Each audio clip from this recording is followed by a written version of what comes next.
వెంకటేశ్వరునికి సంబంధించి 8 రకములుగా సేవించిన వారు ఎవ్వరైనా సరే విష్ణువునందు సాయుధ్యమును పొందుతారు, అంటే మోక్షమును పొందుతారు.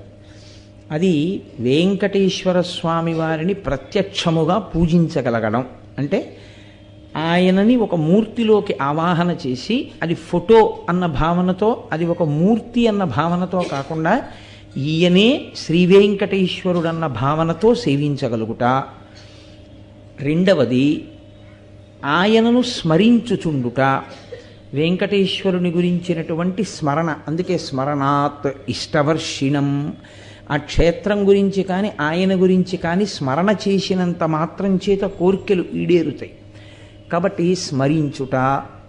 3, ఏ పని చేస్తున్నా ఇది వెంకటేశ్వర స్వామి వారి కార్యం అనుకుని చేస్తుండడం.